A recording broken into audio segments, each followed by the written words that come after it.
La Bibliothèque nationale de France. En écho à l'exposition « Une passion pour la justice » dans la bibliothèque de Robert Badinter, la BNF invite l'historien Marc Renneville à poser son regard sur la collection personnelle du principal artisan de l'abolition de la peine de mort en France. Oui, merci beaucoup à vous d'être présent ce soir. Je voudrais passer quelques petites minutes à remercier effectivement d'une part, plusieurs personnes, d'une part toute l'équipe de la bibliothèque de l'Arsenal, parce que c'est un magnifique lieu que de pouvoir parler ici et d'avoir également du public, et pour avoir facilité la tenue de cette conférence un peu particulière, vous le verrez, en tout cas à deux voix comme cela a déjà été annoncé. Je tenais tout particulièrement à ce que nous ayons cette double parole et même un peu plus, vous allez le voir. Et puis je voudrais remercier tout particulièrement, même si ça le fera rougir, mais dans le noir on ne le verra pas, donc Olivier Bosque, qui est le directeur de ce bel établissement, parce que Olivier s'en souvient sûrement, il a été parmi les premiers membres de l'équipe qui en 2003 ont abouti à la création justement du musée d'histoire de la justice en ligne qui s'appelle le Crime de Corpus. Et dans lequel on trouve à la fois des expositions, notamment une exposition sur l'histoire de la peine de mort en France, de 1789 à 1981, une exposition que j'avais fait avec un collègue qui s'appelle Jean-Claude Farcy, qui est un très grand historien de la justice, qui est décédé l'année dernière. Et vous trouverez également sur ce site, j'y reviendrai en fin de conférence, une très belle base de données sur les complaintes criminelles qui a été initiée donc par mon complice du soir, Jean-François Maxou Hensen. Et puis, en fait, la commande qui avait été faite par Olivier, ou plutôt l'invitation, c'était effectivement de porter un regard d'historien sur la collection de Robert Badinter, qui est une collection qui est donc exposée ici avec un certain nombre de pièces tout à fait intéressantes. Évidemment, quand on fait une collection, on fait des choix, c'est-à-dire qu'il y a des choses qu'on achète, il y a des choses qu'on n'achète pas, il y a des choses qu'on prend et des choses qu'on laisse. Donc il y a déjà une première subjectivité à l'œuvre, évidemment, dans ce qu'a rassemblé Robert Badinter. Évidemment, sa bibliothèque n'est pas exposée complètement ici, donc il y a également un choix dans l'exposition. Donc si vous voulez, il y a un double choix qui a été fait. Et ce choix a été fait sur une perspective qui est assez claire, qui est celle d'une histoire de l'abolition de la peine de mort en France. Alors ce qu'il faut rappeler, c'est que si effectivement l'histoire finit bien, pour ce qui est de la peine de mort en France, c'est-à-dire elle termine quand même récemment, le 9 octobre 1981, 40 ans, ça peut paraître loin pour les plus jeunes, mais les plus âgés ici l'ont connu, ce temps de l'abolition. Et nous avons connu aussi un temps, ce 9 octobre 1981, où la France n'avait toujours pas aboli la peine de mort, et ça faisait d'elle le dernier pays occidental, avec la Turquie, à ne pas l'avoir aboli, ou en tout cas encore l'utiliser de fait.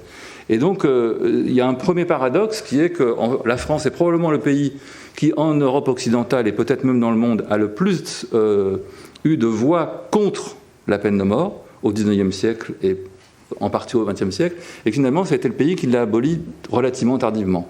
Donc, l'exposition que l'on avait faite, nous, en 2006, avec Jean-Claude Farcy, c'était de réfléchir aux raisons, finalement, de cette non-abolition de la peine de mort en France. Et on voit bien que cette exposition nous invite d'une part à un parcours qui nous amène à l'abolition, mais nous fait retracer aussi 2 siècles de non-abolition. Et c'est un petit peu ce qu'on voudrait vous présenter avec Jean-François Hensen, sachant que en 1h30, on ne peut pas faire l'histoire complète de cette non-abolition. Et donc, on voudrait mettre l'accent sur quelque chose qui nous paraît important, parce que ça reste d'actualité. C'est quelque chose qui serait de l'ordre d'une perception des sensibilités par rapport à la peine de mort. C'est-à-dire une histoire sensible de cette peine de mort et de sa non-abolition, qui passe en grande partie, en fait, même si on l'oublie, par des affaires criminelles qui ont été plus ou moins médiatisées, plus ou moins discutées, et qui, assez régulièrement, donc, ont remis en débat et en discussion cette peine de mort.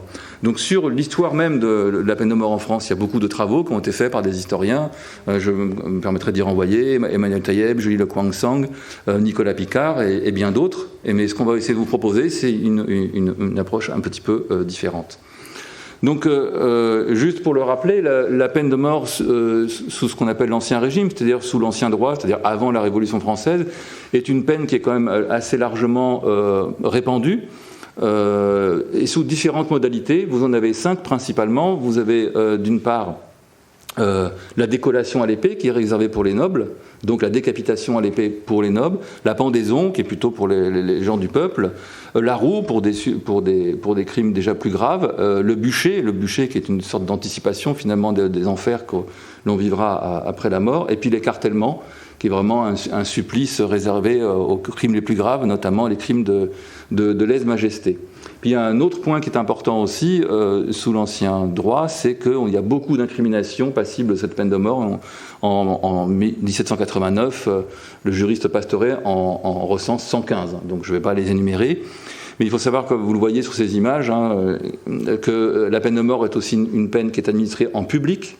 C'est une peine qui vise à effrayer les méchants et qui est démonstrative et qui travaille le corps aussi, qui est très, très important. C'est pas comme ça que je vais faire. Hop, c'est comme ça. Cette peine de mort, donc, il ne faut pas non plus s'imaginer qu'on a un ancien régime qui serait sanglant, où on administrerait la peine de mort comme ça, un petit peu en riant et avec facilité. Il y a tout un système qu'on appelle de preuve légale, et d'économie très, très fine sur les raisons de l'administration de la peine de mort, on pèse le pour et le contre, les circonstances aussi des actes.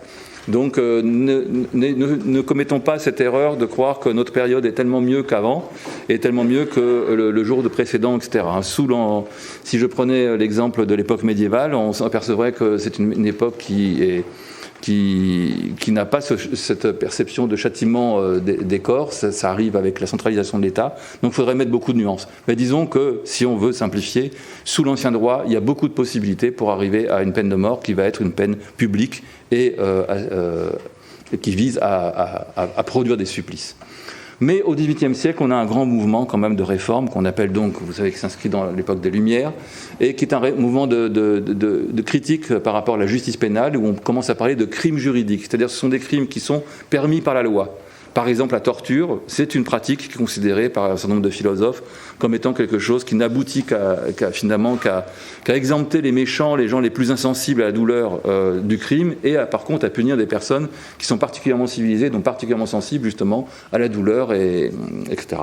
Donc l'une des figures les plus connues, bien sûr, vous avez notamment Voltaire qui prend fait et cause dans un certain nombre d'affaires, mais vous avez aussi, sur le plan de la théorie, Cesare Beccaria, qui parle avec son petit ouvrage des délices et des peines en 1764, des contre-effets de la torture, de la nécessité de modérer les peines et de les rendre certaines, de légaliser la répression et de mettre en avant la finalité première du châtiment, du système des peines, c'est de prévenir le crime et les transgressions.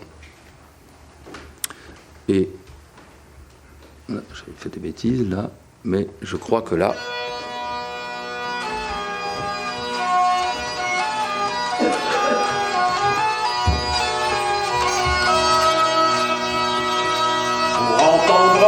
Triste fin venait des 4 coins du monde. J'ai trop aimé un libertin, de ma famille j'ai fait la honte. Je n'écoutais pas mes parents, mais aujourd'hui je m'en repens. J'ai quitté souvent la maison sans écouter ma tendre mère. Je fuyais les sages leçons que me faisait mon temps. Mon cri me fait frémir d'horreur, écoutez ma grande noirceur. Je devins mère d'un enfant et j'ai recelé ma grossesse. J'ai commis un crime bien grand, écoutez tous brave jeunesse. Aussitôt que l'enfant fut né, à la mort il fut condamné. Moi-même j'ai pris mon couteau, j'ai tué mon enfant sans mystère, et je l'ai coupé par morceaux comme une barbare mère. Dans le jardin je l'ai porté, où l'innocent fut enterré. Je me croyais en sûreté, mais Dieu voulant punir mon crime, permis qu'un chien s'en fût trouvé l'endroit où était ma victime. Il faisait de grands hurlements en déchirant cet innocent. Je même jour dans la maison, un chien accourant sous la table, passa de la porte à cuisson de ce pauvre enfant misérable. En voyant cette cruauté, dès l'instant je fus limité. De suite je fus arrêté entre les mains de la justice. Mon procès fut bientôt jugé de passer à la guillotine. Faut-il à l'âge de 18 ans mourir si honteusement? Vous me voyez sur l'échafaud, ô mon Dieu, pardonnez mon crime. Jeunesse, priez le Très-Haut, ne suivez jamais mon abîme, ou vous périrez comme moi, hélas le glaive de la loi. Ou vous périrez comme moi, hélas le glaive de la loi.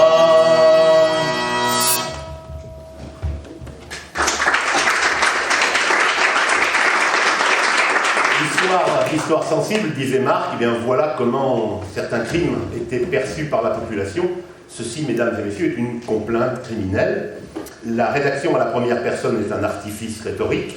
Ce n'est pas la criminelle qui l'a écrit pour diverses raisons, mais c'est jusqu'au milieu du 19e, c'est ainsi que l'on chantait les grandes affaires criminelles à la première personne.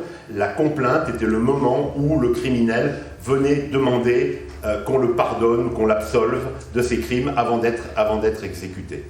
Je disais que ce n'est pas la criminelle qui l'a commis parce que cette complainte, elle est là. Vous voyez, on aperçoit la petite guillotine, elle est là dans cette vitrine. Elle fait partie de la collection de Robert Badinter et c'est un fait divers imaginaire en fait. On a bien cherché, elle a été imprimée sous la Restauration, mais elle est parfaitement plausible pour un crime d'infanticide tel qu'il pouvait être commis sous l'Ancien Régime ou au début du XIXe siècle.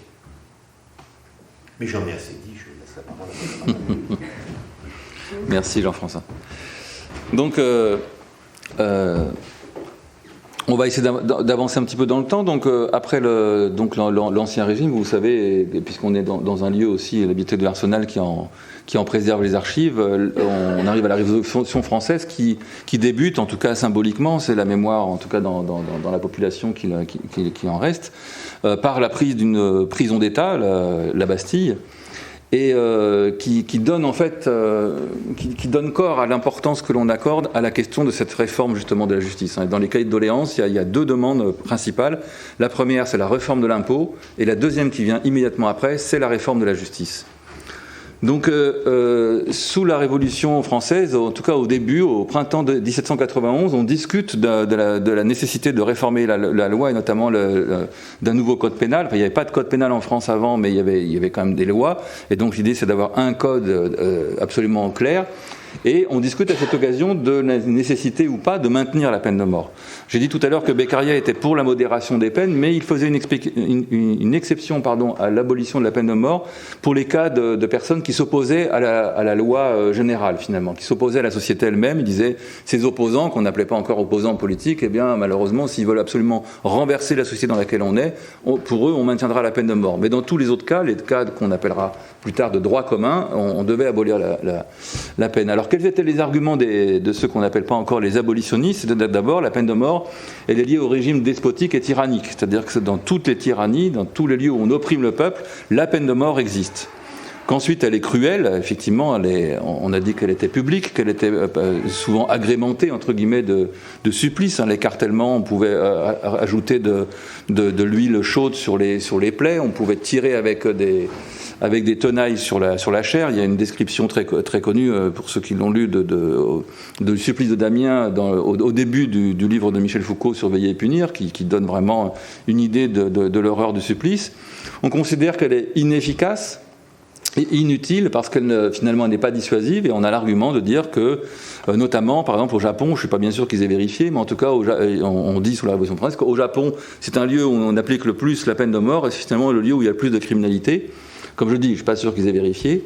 Elle n'est pas dissuasive, c'est-à-dire que si elle était dissuasive, les endroits où on l'applique, on devrait voir la criminalité baisser, or ce n'est pas le cas. Et puis elle fait peser, évidemment, et ça c'est un argument auquel les juristes et les magistrats sont très sensibles, elle fait peser sur la justice le spectre de l'erreur irréparable, évidemment.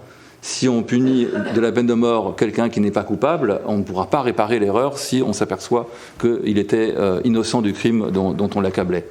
Donc la discussion va aboutir finalement à l'idée que sur le principe, oui, on va abolir la peine de mort, mais on l'abolira finalement au moment où ce sera opportun, c'est-à-dire au moment de la paix générale. Il faut se rappeler quand même que la Révolution débute dans des mouvements populaires de foule, etc., mais que très vite elle a affaire aussi à des guerres à la fois en interne, en guerre civile, notamment en Vendée où la machine qui va être inventée va beaucoup servir, mais également à l'extérieur des frontières, et que donc les révolutionnaires jugent qu'il n'est pas opportun de l'abolir à ce moment-là. La deuxième grande invention, évidemment, importante de la Révolution française, en tout cas de ses débuts, en plus de cette idée qu'on pourra abolir très prochainement la peine de mort, du moins l'espère-t-on, c'est cette machine qui finalement produit l'égalité devant la mort, hein, puisque c'est la décapitation pour tous. Donc c'est finalement l'administration de la peine de mort qui était réservée autrefois aux nobles va être possible pour tout le monde. Alors on l'appelle la guillotine, comme vous le savez, le docteur Guillotin se serait bien passé de cet adjectif, puisque finalement il n'en est pas le réel inventeur, puisque c'est le docteur Louis et Tobias Schmidt, un facteur de clavecin, qui ont mis au point la dernière machine qui va être utilisée. Mais elle introduit aussi autre chose qui est très important et sur lequel les bourreaux de l'époque avaient beaucoup insisté, c'est-à-dire que si vous voulez, parce que quand on n'avait pas inventé la guillotine, mais qu'on avait adopté le principe que la peine de mort devait être une décapitation simple, il avait dit il y aura du boulot. Parce que si moi je dois décapiter à l'épée des personnes, sachant que c'est une opération qui n'est pas simple, il faudra beaucoup de bourreaux, etc. Donc cette machine, qu'est-ce qu'elle introduit ? C'est la possibilité de mise à mort en série, en fait. C'est très simple, on appuie sur un bouton, le mouton, comme on l'appelle, tombe, et la tête tombe, et la mort s'ensuit. Il y a aussi l'idée physiologique que c'est une mort beaucoup plus immédiate, hein, que par exemple les machines qu'on invente à l'époque aussi, parce qu'on invente des machines à étrangler, des possibilités de machines à suffoquer. On fait beaucoup de comparaisons aussi, notamment chez les médecins, avec la pendaison. Et la pendaison, c'est plus terrible parce qu'il y a une asphyxie douce, tandis que la décapitation, c'est évident. Alors les partisans de la pendaison disent d'autres choses. Bref. Et il y a aussi beaucoup d'expériences, j'y reviendrai, sur, vous allez voir, sur les cadavres qui sont produits évidemment par ces temps troublés. Et puis là, vous avez à côté évidemment un document qui est issu de la collection de Robert Badinter sur la Déclaration des droits de l'homme. Cette guillotine est vue dans un premier temps comme un progrès pour l'humanité et notamment pour les condamnés à mort de l'époque.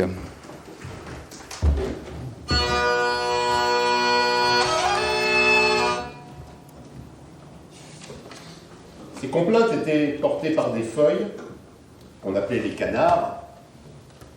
C'est pour ça que j'utilise une feuille.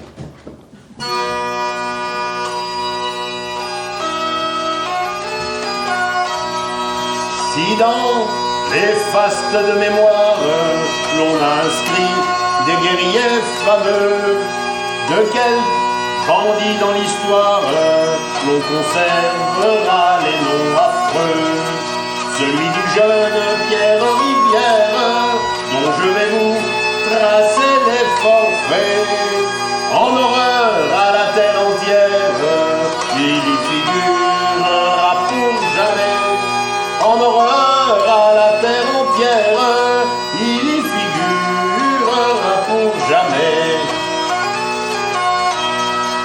À peine à sa 20e année de sa mère, il trancha la joue, et de sa sœur infortunée, de la vie, il arrêta le cours. Sa pauvre mère, elle était enceinte, quand il commit l'assassinat.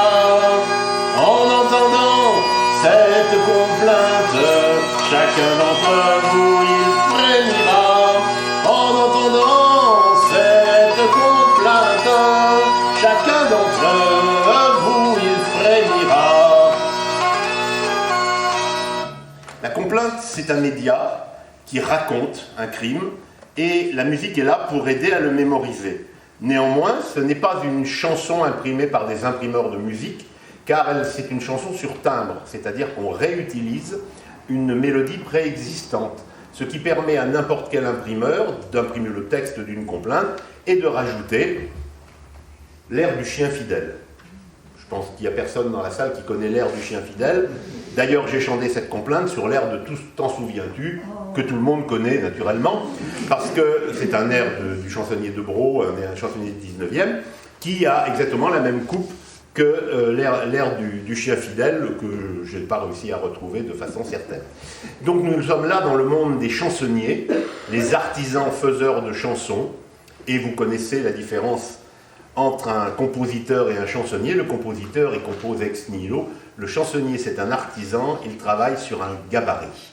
L'artisan a des gabarits, et ben, le chansonnier, il a la découpe de la mélodie qu'il va utiliser.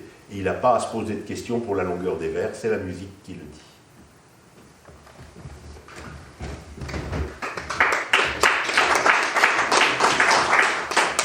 Alors, cette complainte, donc, elle est composée très probablement en 1835 ou à peu près 1835-1836. Elle fait référence à une affaire criminelle qui était connue à l'époque et qui a été redécouverte dans les années 70 par les historiens. Il s'agit de l'affaire Pierre Rivière. Et je vais vous en dire un mot parce qu'elle s'inscrit justement dans une époque, 1835, donc, où finalement en France, on a un nouveau code pénal. Il y a eu un premier code en 1791, il y a eu un code intermédiaire dont je vous fais grâce en 1795, et il y a surtout un code sous Napoléon Ier en 1810, qui est un code pénal qui va tenir jusqu'en 1994, avec des modifications, mais surtout de ce qu'on appelle des lois spéciales, c'est-à-dire des lois qui vont s'ajouter à ce code et qui vont venir modifier un certain nombre de dispositions, notamment sur les travaux forcés, sur le sursis, sur la récidive, etc. Ce qu'il faut bien comprendre, c'est qu'en France, on a jusqu'à peu près le milieu de la monarchie juillet, c'est-à-dire justement à peu près jusqu'au moment de l'affaire Pierre Rivière, 1835-1840, un grand mouvement qu'on appelle de philanthropie, qui un certain nombre de personnes, notamment des nobles, des aristocrates, mais pas seulement, qui vont s'intéresser à la question de la misère dans la société, des personnes présentant ce qu'on dirait de nos jours des handicaps, c'est-à-dire notamment des problèmes des aveugles, problèmes des sourds-muets, etc. Et un mouvement donc, qui va se tourner aussi vers les aliénés, vers ce qu'on pourrait appeler les fous, si vous voulez, et également les criminels. Et dans ce mouvement, on voit un certain nombre de choses, notamment des sociétés qui vont se créer, la société, par exemple, Société Royale pour l'amélioration des prisons, ou également une réflexion sur que sont les criminels et pourquoi agissent-ils comme ça, notamment dans les cas où on ne peut pas utiliser le modèle classique, qui est de dire on a commis une action parce qu'on a réfléchi, qu'on a pesé le pour et le contre, et qu'on a considéré qu'on a tiré un gain de l'action, et puis même si c'est une action, donc une infraction, on a estimé que le gain serait plus important que le risque encouru de subir une peine. Et ce que je n'ai pas dit tout à l'heure, c'est que Beccaria disait qu'il fallait la modération des peines, mais qu'il avait ajouté quelque chose qui n'est toujours pas acquis de nos jours, c'est qu'il disait que pour les peines soient modérées, il faut qu'elles soient certaines. C'est-à-dire qu'on vous donnera une peine mineure, peut-être, juste un petit peu au-dessus du bénéfice que vous pouvez escompter en commettant l'infraction, mais par contre, cette peine, elle sera certaine. Et donc, évidemment, normalement, ça fait que le calcul de toute personne raisonnable fait qu'il n'y aurait pas de passage à l'acte et que la criminalité, finalement, disparaîtrait. Le problème va se poser avec un certain nombre de personnes qui ne sont pas capables de mener ce raisonnement. Je veux parler des personnes, justement, qu'on va appeler les aliénés, et qui vont apparaître au début du XIXe siècle comme posant, justement, un problème. Alors les aliénés, en fait, on les connaît depuis bien longtemps, depuis l'Antiquité, et ils sont depuis l'Antiquité, justement, tant dans le domaine du droit canon que du droit antique, romain, exempts de peine. Ils sont exempts de peine parce qu'on considère qu'ils ne sont pas capables, justement, de raisonner. Et donc, exempts de peine de mort aussi. On ne va pas leur appliquer la peine de mort. Il n'y a que juste un cas qui est prévu en exception, comme souvent, c'est le crime de lèse-majesté. C'est-à-dire que si un aliéné attente à la personne du roi, il est passible d'une peine, mais en général, ça se résout par une grâce royale. D'accord ? Mais dans ce mouvement de philanthropie, on a évidemment des têtes de pont, j'ai envie de dire. Je n'en citerai qu'un, c'est Victor Hugo, évidemment, qui va très vite prendre parti contre la peine de mort et qui va écrire à ce sujet. Et parmi les écrits les plus marquants, en tout cas de cette période, nous avons bien sûr le dernier jour d'un condamné, où il fait une démonstration de l'inutilité de cette peine sur un détenu justement qui ne la mérite pas et qui subit l'injustice finalement de l'administration pénitentiaire, etc. Mais moi je voudrais vous parler d'autres affaires évoquer justement ces cas de crimes qui sont commis sans motif apparent, c'est-à-dire des personnes qui reconnaissent les faits, c'est-à-dire qui reconnaissent bien qu'elles sont les auteurs de l'infraction pour lesquelles elles sont poursuivies, qui admettent même qu'elles sont passibles d'une peine, voire d'une peine de mort, qui ne vont pas le contester, mais quand on va leur dire « mais alors pourquoi vous avez fait ça ?», elles vont être incapables de produire une explication. Et donc là, le beau système judiciaire du chacun sait ce qu'il fait et c'est pour ça qu'il agit en pleine connaissance de cause et c'est pour ça qu'on peut le punir, le système va se gripper et la question va se poser de savoir si pour ces personnes-là, la peine de mort est vraiment possible ou s'il faut faire autre chose. Alors, on a cité Pierre Rivière. Pierre Rivière, lui, c'est un jeune agriculteur qui, en 1835, va égorger sa mère, sa sœur et son frère dans un petit hameau en Normandie. Et il va se sauver. La grand-mère qui était là essaie de l'arrêter, mais elle n'y arrive pas. Il va se sauver. Il va être arrêté 3 semaines plus tard. Et lorsqu'on va lui demander s'il est l'auteur du crime, dans un premier temps, il va dire oui, c'est Dieu qui me l'a commandé. Et puis très vite, il va dire attendez, je vais m'expliquer. Donnez-moi juste de quoi écrire dans ma prison. Donc on lui donne du papier, on lui donne tout ce qu'il faut, et il rédige un mémoire absolument stupéfiant où il prend la parole. Alors pour le coup, à la première personne, mais c'est bien lui qui l'écrit. Ça n'est pas factice. Où il dit moi, Pierre Rivière, ayant égorgé ma mère, ma sœur, mon frère, et voulant faire connaître à tous les raisons de mon geste. Là, je cite de mémoire. Et il va expliquer pourquoi il a commis cet acte. Alors pourquoi il l'a commis ? Parce que en fait sa mère, d'une certaine manière, persécutait son père, n'était jamais d'accord avec lui. Son père avait perdu l'autorité dans la famille et finalement il décide de tuer la mère pour rétablir la place du père. Ce qui est un peu paradoxal puisque à l'époque ça s'appelle un parricide. En fait, c'est un parricide parce qu'il tue un ascendant qui est sa mère, mais c'est un parricide inversé parce que ce qu'il veut, lui, c'est rétablir la figure du père dans toute son autorité, dans sa place dans la famille. Et alors, c'est quelqu'un qui plairait beaucoup aux féministes de nos jours parce qu'il disait, depuis que les femmes ont pris le pouvoir au XIXe siècle, la société est perdue. Donc, il avait vraiment une vision très précise des rôles dans la famille, et donc il a agi pour cette raison-là. Alors, est-ce que cette raison en fait un être responsable ? On s'interroge. Parce qu'en même temps, ce n'est qu'un agriculteur, un jeune cultivateur qui a très peu de connaissances livresques. C'est déjà étonnant qu'il sache lire et écrire et qu'il puisse s'exprimer de cette manière-là. Et donc, il va y avoir un doute. Alors, j'ai envie de dire, comme très souvent, on va avoir deux experts médecins. Un premier qui va dire, un officier de santé qui va dire cet être-là est responsable, et puis un autre qui est un peu plus versé dans les théories de l'aliénation de l'époque, qui est médecin dans un asile, qui va dire non, il y a un doute, cette personne-là est très probablement aliénée et donc n'est pas passible d'une peine et n'est pas incriminable. Donc il va quand même y avoir un procès, Pierre Rivière va être condamné à mort, et puis il va y avoir un collège de médecins très réputés qui, à Paris, quelques semaines après, vont rédiger un mémoire à l'attention du roi pour expliquer que Pierre Rivière, finalement, contrairement à ce qui a été décidé au moment de la cour d'assises, je vous rappelle qu'à l'époque, on jugeait sans appel à la cour d'assises, donc une fois qu'on avait jugé une fois, c'était terminé, et qui expliquait que Pierre Rivière était atteint d'une aliénation, donc d'un genre de folie, si vous voulez, qu'on va appeler la monomanie homicide, qui ne présente pas de troubles vraiment apparent de la raison, mais qui pousse quand même à commettre ces crimes sans motif. Et donc Pierre Rivière, sur cette base-là, va être gracié par le roi, et lui, en prison, à la maison centrale de Caen, va finir par se pendre en fait en 1840. C'est-à-dire que lui, il voulait la peine de mort. Et c'est très intéressant aussi de rappeler ce comportement de certains criminels qui parfois agissent pour aller à la peine de mort. Et c'est un des éléments de non-dissuasion de la peine de mort, c'est que lorsque vous avez des personnes qui ont décidé de mourir en commettant un acte, eh bien c'est certainement pas le fait qu'on leur donne cette récompense à la fin qui va les arrêter, évidemment, puisque c'est ce qu'ils recherchent. Alors les autres cas, je passerai plus rapidement. L'affaire Salomé Guise, c'est une mère qui tue son enfant, qui en découpe la jambe gauche qui en mange une partie, puis qui garde l'autre partie, qui la met dans la soupe aux choux pour son mari le soir, quand il rentre du travail des champs. Et là encore, évidemment, stupeur du magistrat qui va faire l'instruction, donc il va demander pourquoi elle a commis cet acte. La pauvre Salomé Guise va dire j'en sais rien, c'est bien moi. Alors on va chercher des raisons raisonnables, c'est-à-dire est-ce qu'il manquait des poules dans le poulailler, est-ce qu'il y avait une famine, quelque chose ? Non, pas du tout.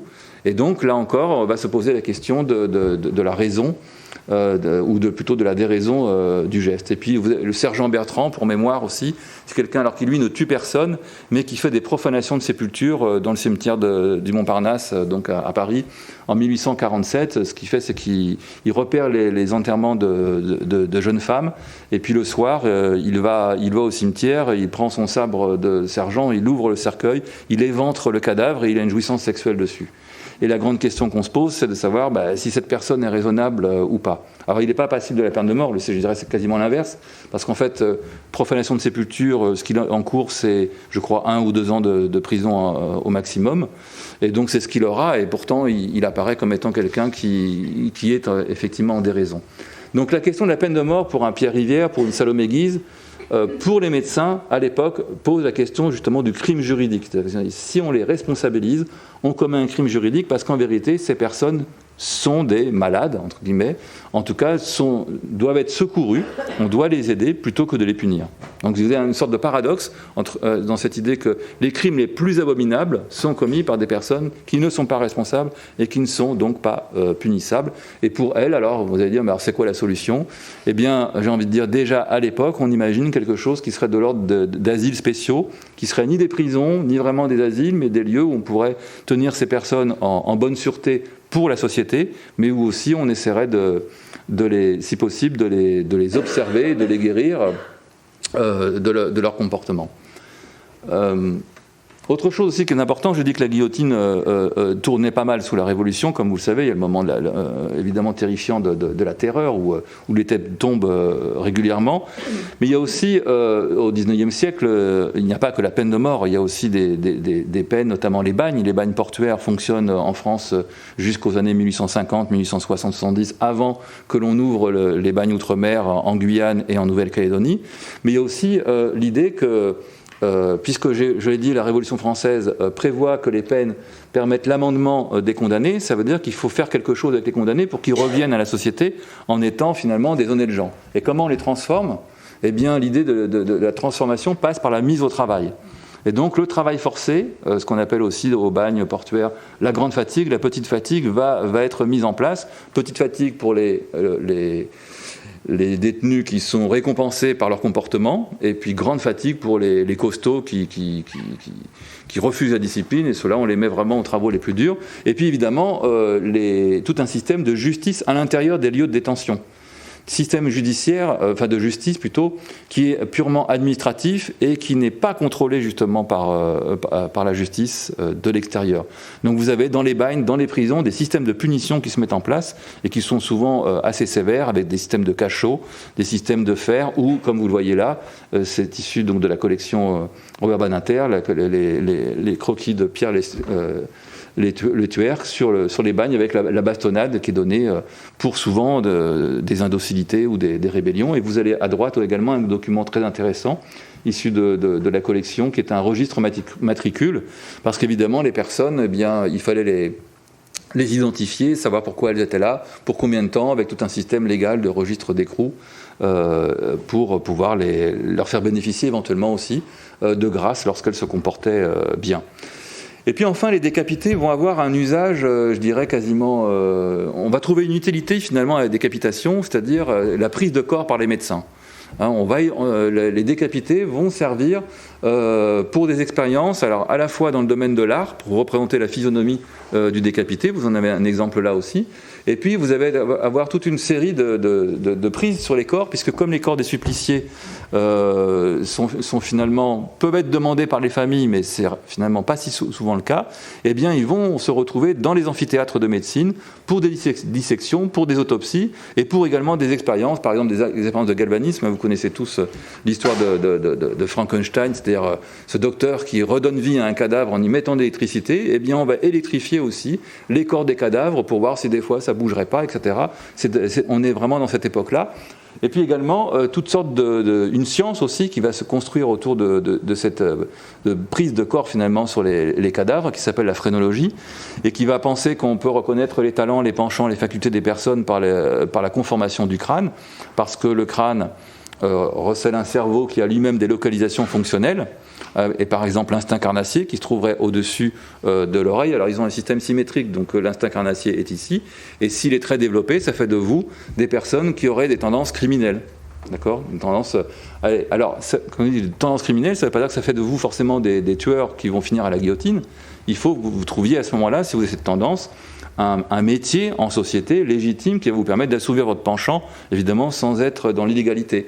Alors, on va me dire, bah oui, alors quoi, c'est quoi ? Bah, par exemple, charcutier, boucher ou général d'empire, voilà des exemples qui étaient donnés pour pouvoir assouvir la volonté de tuer en restant dans les normes de la légalité. Alors, vous voyez, je vous ai fait sourire, c'est évidemment à dessein. Mais c'est pour vous dire aussi que ces théories peuvent nous servir de nos jours. C'est-à-dire que si on nous sort l'idée, sans être même neurobiologiste ou quoi, qu'il y aurait peut-être un centre de l'agressivité qu'on trouverait dans le cerveau humain qui nous permettrait de prévenir le crime, moi j'ai des doutes, parce que ce centre de l'agressivité, peut-être qu'il permet à des personnes d'avoir de très belles places dans nos sociétés, et que dans ces cas-là on les trouve très bien, et puis que dans d'autres cas on le trouve moins bien. Donc finalement, cette naturalisation évidemment des comportements déviants ne fonctionne pas. Alors vous avez aussi au milieu là, les 3 pièces de choix pour les phrénologistes, c'est-à-dire un moulage sur ce qu'on appelle sur nature, et puis évidemment la pièce maîtresse c'est le crâne lui-même. Alors je ne vous donnerai pas tous les exemples de cérémonies funéraires très officielles au XIXe siècle qui ont eu lieu avec le défilé du cercueil sans que le corps soit dedans, dans lequel on avait remplacé par un plâtre pour pouvoir récupérer évidemment le crâne, parce que l'idéal c'est les crânes. Et puis aussi tout un folklore qui va se faire autour des moulages en cire et qui vont perdurer jusqu'au XXe siècle dans des lieux évidemment qui vont petit à petit être des lieux plutôt de foires et d'expositions populaires, où on montrera des têtes de guillotinés, avec cette idée que quand on regarde la tête d'un guillotiné, finalement on voit la mort en face, mais évidemment à la fois en face et à distance, puisque c'est pas nous qui l'avons subi.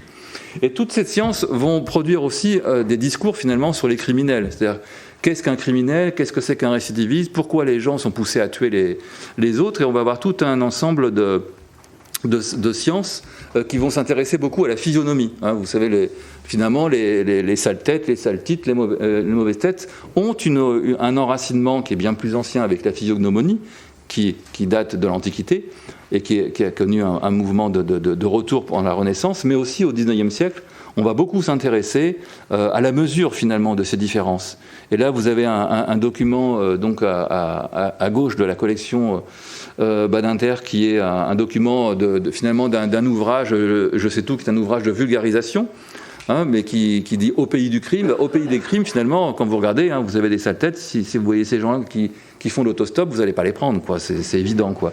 Eh bien, en fait, ces préjugés sur la physionomie des personnes se répandent avec ces sciences qui vont continuer à faire des moulages. Vous en voyez là au milieu, c'est des moulages qui sont issus de la collection Lombroso à Turin, et puis qui vont se retrouver aussi dans la presse, notamment jusque dans l'entre-deux-guerres, dans la presse de faits divers, de magazines illustrés, avec le titre le plus connu, pour vous très probablement, qui est Détective, qui perdure de nos jours, mais le détective d'avant-guerre n'est pas celui qu'on connaît de nos jours, mais avec également les concurrents comme Police Magazine ou d'autres. Et tout ce discours, finalement, évidemment, va porter une réflexion sur le sens de la peine. Qu'est-ce que c'est que de punir des personnes qui ont des physionomies et des penchants qui les poussent à récidiver ? Est-ce qu'on peut punir de la même manière, finalement, un récidiviste qui ne comprend rien à la peine qu'on lui administre, et puis quelqu'un, une honnête personne, comme nous tous ici, bien sûr, qui, si on avait été puni parce qu'on avait commis une infraction pas trop grave, bien sûr, on comprendrait tout de suite le sens de la peine et on ne récidiverait pas. Eh bien, les théories qui vont se développer à l'époque vont faire la part belle aux sciences dont on dispose, et il y a une des sciences dont on dispose qui est toute nouvelle, c'est la préhistoire, et cette idée aussi qu'il y a une évolution, c'est-à-dire que l'homme descend peut-être d'un ancêtre commun avec les singes, et alors on va se dire que peut-être bien que finalement l'homme criminel, le criminel né, le récidiviste endurci, celui dont on ne sait pas quoi faire finalement, eh bien il est peut-être un maillon intermédiaire entre le sauvage total et puis l'homme civilisé. L'homme civilisé, le plus civilisé, c'est forcément d'abord un homme plutôt qu'une femme. Je vous expliquerai si vous voulez, si on discute. Et ensuite un homme blanc, bien sûr, plutôt. Et donc, quand on fait, là j'ai aidé Lombroso, j'ai fait un morphing parce qu'il n'avait pas d'ordinateur à l'époque, je prends un chimpanzé, je prends un homme blanc, et finalement le visage qui apparaît au milieu, l'intermédiaire, c'est à peu près la vision qu'on a de l'homme criminel à l'époque. Il y a un homme avec des oreilles décollées, une mâchoire proéminente, des arcades sourcilières saillantes, et on pense que cet homme-là, qui a des stigmates, qui a un langage un peu différent, il parle l'argot, il a des tatouages, les tatouages à l'époque sont des stigmatisations, alors que de nos jours on les revendique, c'est une grande évolution à ce niveau-là. Eh bien ces personnes-là, finalement, pour elles, si on veut défendre vraiment la société, elles qui ne comprennent rien à la pénalité classique, peut-être que pour elles, dans certains cas, la peine de mort serait parfaitement légitime. Ou en tout cas une peine d'élimination. Donc peine d'élimination, ça va être le bagne. Et puis parfois, là je vous ai présenté un portrait du docteur Alexandre Lacassagne, qui était un médecin légiste, qui a créé une revue fondamentale pour la criminologie, en tout cas francophone, qui s'appelle Les Archives de l'anthropologie criminelle. Et ce médecin écrira en 1906, au moment, je vais y revenir, où il y a un grand débat qui surgit sur la possibilité d'abolir la peine de mort, lui prendra position sur le fait de dire que, un peu comme le même argument qu'à la Révolution française, tant qu'il y aura de la criminalité aussi importante en France et qui pense-t-on, ne cesse de s'accroître, il faudra maintenir la peine de mort parce qu'elle a une action au moins dissuasive, voire d'élimination. Alors, maintenant, je voudrais aborder une question qui finalement est toujours une question d'actualité, c'est que abolir la peine de mort, c'est bien gentil, mais est-ce qu'il n'y a quand même pas quelques cas, certes bien rares, certes peu fréquents, mais quelques cas de criminels qui ont commis des crimes tellement horribles que finalement pour eux, la peine de mort serait plausible. Et je vais vous prendre donc un cas connu à l'époque, mais qui a des résonances avec la période contemporaine, c'est un tueur d'enfants. Un tueur d'enfants qui ne se contente pas en fait de tuer, enfin quand je dis d'enfants, un tueur de mineurs. Alors les mineurs à l'époque c'est moins de 21 ans. Donc un tueur de bergers et de bergères, c'est-à-dire de jeunes qui sont isolés, puisqu'ils vont dans les champs faire paître les bêtes. En plus ils sont isolés, ils sont facilement repérables parce que quand on est dans des zones de semi-montagne, les bêtes ont des cloches. Des clochettes pour qu'on puisse les repérer. Donc ça veut dire que si vous voulez repérer une victime potentielle, vous suivez les cloches, et c'est très facile à faire. Et puis cette personne donc mutile les corps, c'est-à-dire qu'il les éventre, il coupe des doigts, enfin vraiment c'est l'horreur absolue, à l'époque, pour nous aussi. Et dans ce cas, évidemment, se pose la question de qu'est-ce qu'on va faire de cette personne. Alors cette personne, c'est le sinistre Joseph Vachet, que vous connaissez très probablement parce que vous avez très certainement vu le film Le Juge et l'Assassin, qui est directement inspiré de l'affaire. Un très beau film qui fait très bien ressortir notamment la personnalité du tueur joué par Michel Galabru. J'ai beaucoup plus de réserves sur Le Juge, qui est un peu une invention façon années 70, mais par contre le criminel est très bon. Et pourquoi il est très bon, Michel Galabru, donc, c'est parce qu'on lui fait prendre que des paroles de l'assassin lui-même. Toutes les paroles que prononce Galabru dans le film sont les paroles authentiques. Et donc cet assassin de berger et de bergère va être arrêté. Et on va avoir un doute évidemment sur mais quel type d'esprit il faut avoir pour commettre ce genre de crime, d'accord ? Et donc la question de la folie de ce Vachet va se poser, et ce d'autant plus qu'il avait déjà fait des séjours à 2 reprises en asile psychiatrique. Et en fait, ce qui va se passer, c'est que le médecin qui va être commis pour l'expertise, qui est justement Alexandre Lacassagne, celui qui est le grand médecin qui compte à l'époque, eh bien, va expliquer que Joseph Vachet simule la folie. Il dit qu'il est inspiré par Dieu, etc., qu'il a été mordu par un chien enragé, qu'il a une balle dans la tête, mais tout ça, en fait, il y a peut-être une balle dans la tête, mais ça ne peut pas être la cause de ses crimes, et qu'en fait, c'est un simulateur, et vous le voyez là, donc, témoigner au procès avec un autre collègue. Et finalement, Joseph Vachet va effectivement, malgré sa défense, parce que Vachet se défend, écrit beaucoup, va être guillotiné le 31 décembre 1898, après un procès important, et bien sûr, il y aura une complainte à ce sujet. Pour être exact, il y a plusieurs complaintes sur Joseph Vachet, et Marc Renneville, ici présent, a commis un excellent livre sur les complaintes de l'affaire Vachet.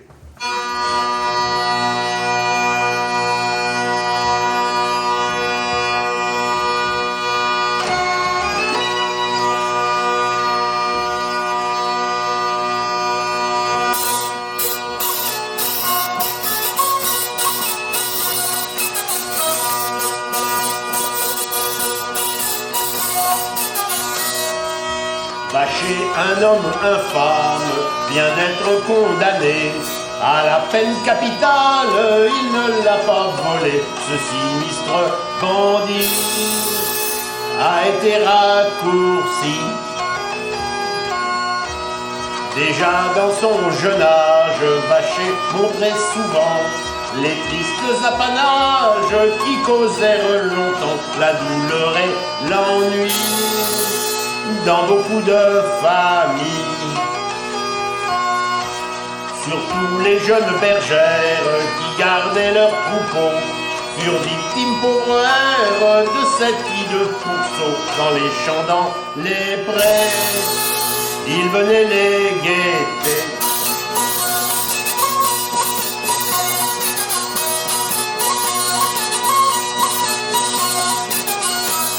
Sautant sur ses victimes, tel un loup, un chacal, il leur faisait subir forfait épouvantable, ignominieux tourment, ce monstre chenapan.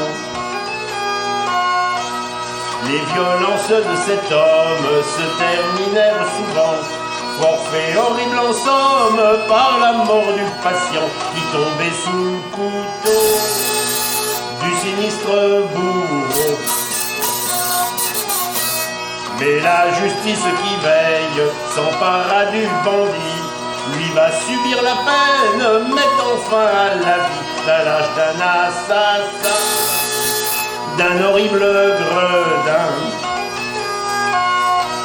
Mais voilà qu'aux assises, Vacher, homme intrigant, simule la folie pour fuir le châtiment. Les jurés gens de cœur lui prouvent qu'il se leurre. Les familles des victimes peuvent se réjouir maintenant que ces horribles crimes ont reçu châtiment. Vacher et condamné, bien des guillotinés.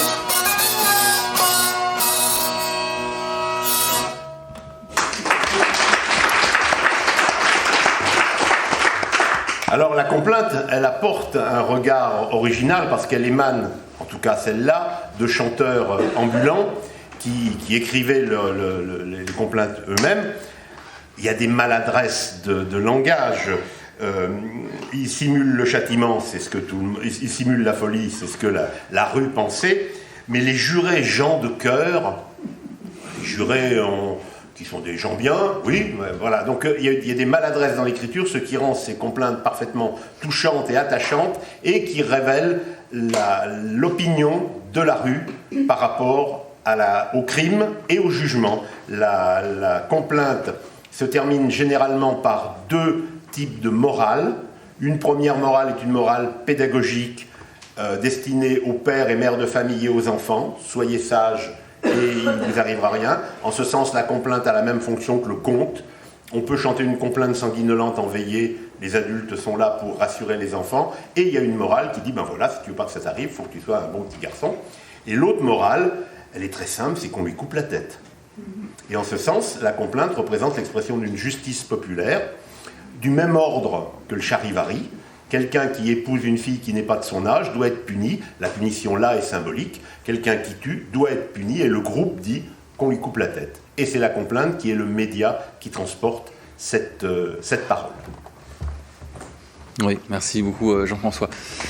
Oui, pour nous, c'est pour ça que c'est important de rappeler finalement ce fil de la complainte, d'une part parce qu'on a longtemps cru, nous historiens, que la complainte s'arrêtait assez tôt au XIXe siècle, et alors que finalement elle court jusqu'à la veille de la Seconde Guerre mondiale, et que par ailleurs, comme l'a dit Jean-François, c'est vraiment peut-être l'unique source pour percevoir l'émotion populaire suscitée par le crime, et l'unique source aussi pour saisir la position finalement de la population, évidemment en général, mais parce que ces complaintes ont beaucoup d'écho sur cette persistance finalement de la volonté populaire de la peine de mort, en tout cas pour ces crimes-là. Ça, c'est une évidence.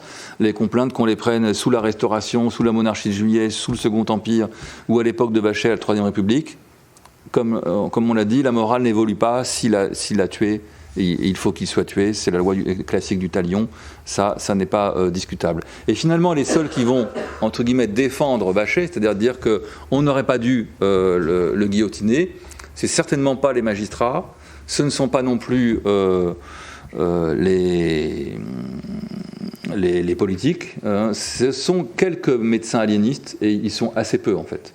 Parce que Lacassagne, donc, qui a fait son rapport, qui va responsabiliser Vacher, n'aura pas d'opposition en fait au moment du procès, parce que Vacher est bien défendu par un avocat qui s'appelle Charbonnier, qui sait évidemment que ce qui se joue dans le procès, c'est la tête de son client, José Vacher, et que le seul moyen qu'il échappe à la peine de mort, ça n'est pas de dire qu'il est innocent, puisque Vacher lui-même a avoué les crimes, et non seulement il les a avoués, mais d'une certaine manière il le revendique, puisqu'il dit que il est là pour punir la France, c'est Dieu qui lui a imposé. Il y a un gouvernement beaucoup trop unique en France, et donc il est venu là pour punir, etc. Bon, il a son propre discours, Vacher, donc évidemment, comme vous l'imaginez, ne porte pas beaucoup.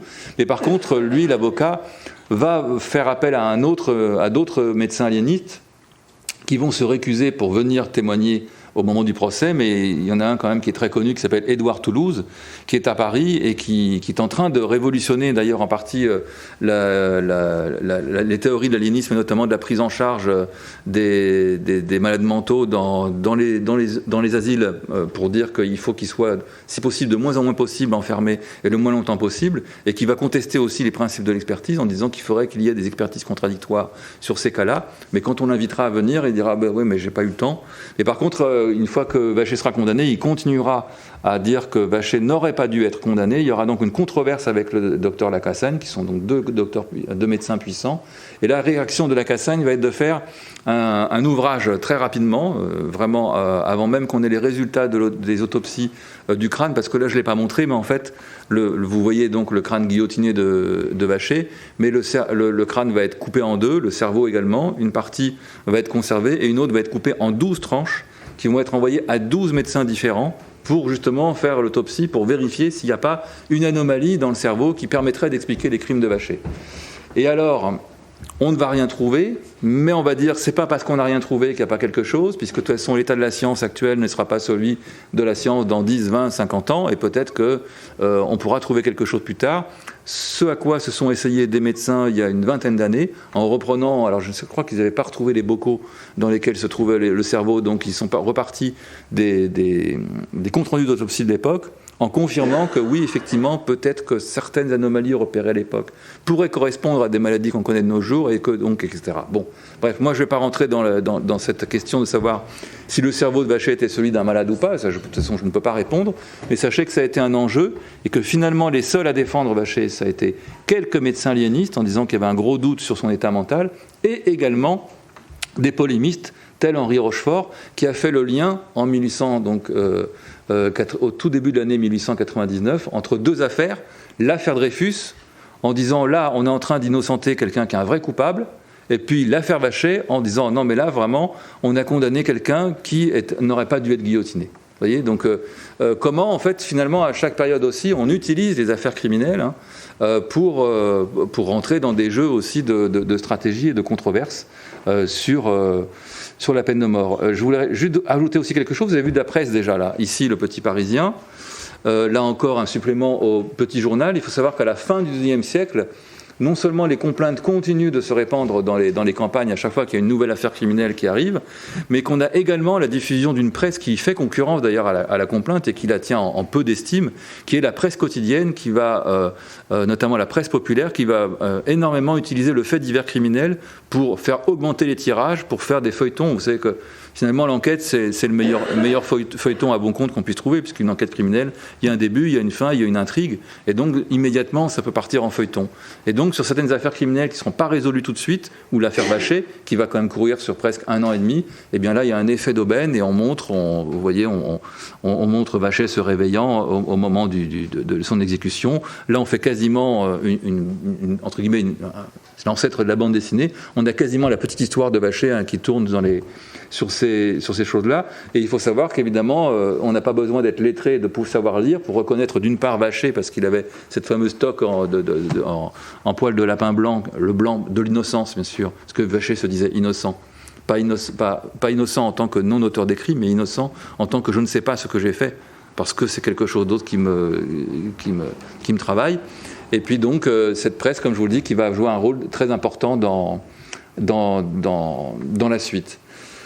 La suite, c'est le deuxième grand débat en France sur la question de l'abolition de la peine de mort. Ce débat, il a lieu en 1907-1908, et il se trouve qu'à la Chambre des députés à l'époque, il y a une majorité de députés qui sont de sensibilité telle qu'ils seraient plutôt pour l'abolition de la peine de mort. En plus, il y a un président de la République, Armand Fallières, qui lui l'a très clairement exprimé. Il est contre, par principe, la peine de mort, et depuis le début de sa présidence, eh bien, il gracie systématiquement les condamnés à mort en disant bon, un jour ou l'autre, nous allons résoudre cela par la loi, et donc il y a un débat qui se met en place. Ce débat, et comme très souvent, et ça Robert Badinter y a toujours insisté, la difficulté des débats sur la justice, c'est qu'ils sont toujours à la merci d'un événement extérieur. C'est-à-dire que pour que l'Assemblée nationale traite de ces questions-là, il faudrait qu'elle soit sereine, et pour qu'elle soit sereine, il faut qu'elle soit quasiment imperméable à ce qui se passe à l'extérieur. Et ce qui se passe à l'extérieur, ça peut être, en l'occurrence, en 1907-1908, des contestations sociales très importantes, des grèves qui sont réprimées par la force, des troubles notamment viticoles, la question de la séparation de l'Église et de l'État, la criminalité des jeunes de l'époque qu'on appelle les Apaches, parce qu'ils sont très cruels et qui terrorisent les bourgeois, notamment dans Paris. On considère aussi qu'il y a une criminalité galopante parce que justement la répression n'est pas si forte et qu'il faudrait donc serrer la vis. Vous voyez, je parle de la fin du XIXe siècle, bien sûr, et notamment pour la criminalité des jeunes, il faut quand même le préciser. On considère à l'époque qu'ils sont de plus en plus jeunes et de plus en plus brutaux et féroces. Donc si c'était déjà le cas à la fin du XIXe siècle, je voudrais bien savoir quel âge devraient avoir les jeunes de nos jours pour accomplir des actes plus féroces encore que les Apaches à la fin du XIXe. Mais ça, c'est une question évidemment qui n'est pas posée, puisque nous sommes dans l'histoire. Alors, à la suite dans ce cadre-là, je dirais, le pire arrive, c'est-à-dire un crime particulièrement odieux, qui est le crime d'Albert Soleillant. Albert Soleillant et vous voyez, c'est encore un crime d'enfant, hein, donc on voit bien qu'on est en train de passer d'un changement aussi de régime dans l'échelle de l'horreur. On a parlé de sensibilité, hein, on est vraiment sur une histoire des sensibilités. Au début du XIXe siècle, tuer un enfant ne suscite pas la même émotion qu'à la fin du XIXe siècle. Au début du XIXe, le crime le plus terrible, le plus absolu, qui tient à la tradition d'une société patriarcale, c'est le parricide. Le parricide qu'on a évoqué avec Pierre Rivière. C'est vraiment le crime le plus horrible, tel qu'on ne peut quasiment pas en parler. À la fin du XIXe siècle, on voit bien apparaître petit à petit un basculement vers les crimes d'enfants, et notamment les crimes d'enfants, un enfant assassiné avec des sévices sexuels ou violé, ça heurte vraiment ce que Émile Durkheim, le grand sociologue de l'époque, appelle les états forts de la conscience collective. C'est-à-dire c'est vraiment typiquement le genre de crime qui, entre guillemets, peut faire recette aussi pour un journal, parce que si on en parle, ça va intéresser la population. Et ça va d'autant plus l'intéresser que justement on a ce débat à l'Assemblée sur l'abolition de la peine de mort. Et donc les journaux, et notamment le Petit Journal, va s'appuyer sur cette affaire d'une part pour la raconter. Donc je la raconte, mais très rapidement. C'est donc un jeune homme qui est marié d'ailleurs, qui va assassiner et violer une jeune fille de 12 ans qui est la fille de ses voisins, en fait, donc il connaît, qui sont quasiment amis. Et puis il va la découper en morceaux, il va déposer le corps à la consigne de boucherie de la gare de l'Est, et puis il va être arrêté très rapidement. Puis bon, il va avouer en disant oui, mais en fait je voulais pas la tuer, mais j'avais peur qu'elle parle, enfin bon bref, etc. Et ce crime particulièrement horrible va être monté en épingle par le Petit Journal, qui en plus va proposer un référendum aux lecteurs du Petit Journal avec des systèmes de primes pour répondre à la question à la fois simple et définitive: êtes-vous pour ou contre l'abolition de la peine de mort? Et le résultat, évidemment, il va être que les lecteurs du Petit Journal vont répondre à une majorité écrasante qui sont pour le maintien de la peine de mort. Et ça va avoir une conséquence que Albert Soleillant va être malgré tout gracié par le président de la République. Il faut savoir qu'il va aller au bagne de Guyane et qu'il va mourir en 1920, mais qu'il va y avoir en fait tout un mouvement de population une manifestation d'ailleurs qui va marcher sur l'Élysée pour contester la décision du président de la République, où on va dire finalement quasiment le président de la République et les juges sont complices de Soleian, et quasiment ces élites sont des assassins. D'accord ? Donc vous avez une vision extrêmement brutale d'une réaction qui a été vraiment enflammée, embrasée par la presse de l'époque. Et puis le résultat aussi, c'est que finalement à la Chambre des députés, comme vous savez, ces gens-là sont élus, quoi. Et donc ils font évidemment un petit peu attention aussi à ce qu'ils pensent être l'état de l'opinion publique. Et ce qui va se faire, c'est qu'entre l'idée qu'on a une crise de la répression et que les politiques devraient taper de plus en plus fort sur la criminalité, l'affaire Soleian et la question des Apaches qui inquiètent tant à l'époque, eh bien on va décider de maintenir la peine de mort en 1908. Et vous voyez l'illustration extrêmement intéressante que publie le Petit Journal pour célébrer finalement le maintien de la peine de mort, c'est qu'au moins elle fera peur aux Apaches. C'est-à-dire que non seulement elle sera utile pour les futurs Soleians, mais qu'elle va faire aussi peur aux jeunes, et que donc à partir de ce maintien, ils vont se tenir à carreau. Et je crois qu'on va avoir une complainte à ce sujet. Alors ça ne sera pas une, mais 3 extraits de complaintes, même 4, extraits de 3 complaintes.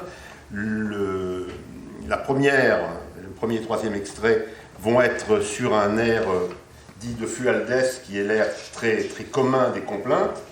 Mais les 2 autres sont sur des mélodies que vous connaissez par ailleurs et que vous n'associez sans doute pas au récit d'un crime horrible. Donc, soyez prêts à être surpris.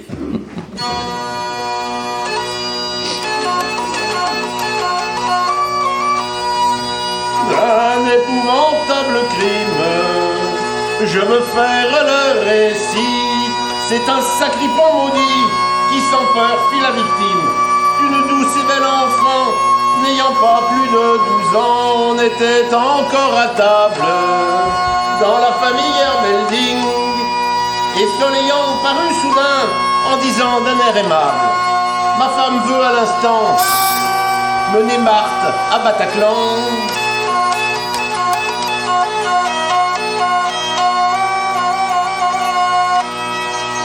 Alors entraînant la fillette, il la mena dans son logis et la jeta sur sa couchette.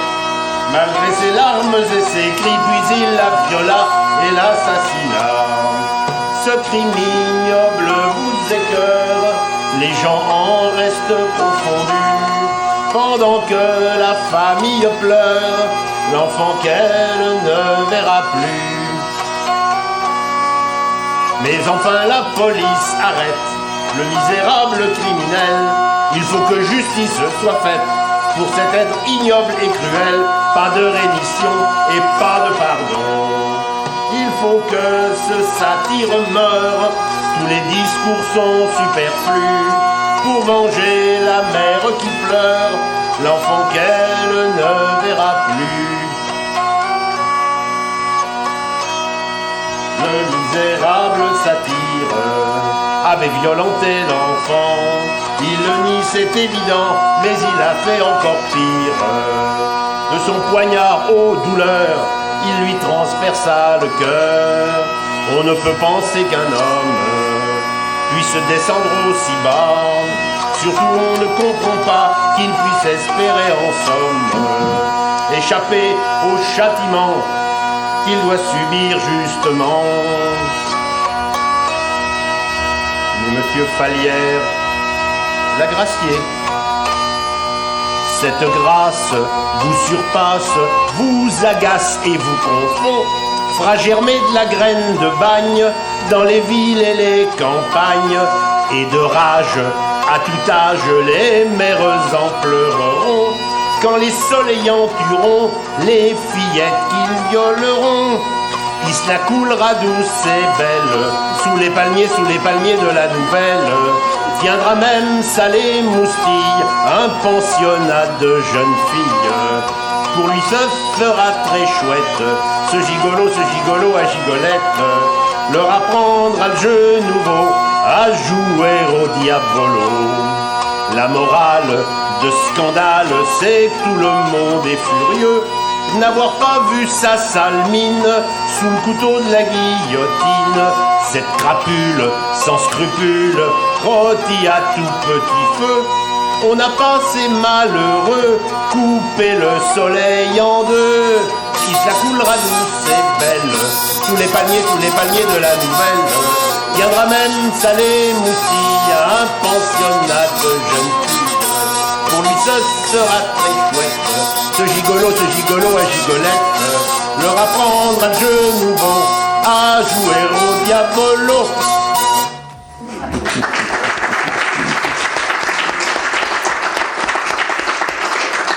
Lorsqu'on se penche sur l'histoire de la chanson, on est très surpris de découvrir qu'une mélodie n'a pas intrinsèquement une valeur affective. Voyez les horreurs qu'on peut chanter sur La Petite Tonkinoise. Voilà, ça c'est une leçon. N'importe quelle mélodie peut porter une chanson sur un crime. Dans les années 20, on a chanté les crimes sur des airs de foxtrot.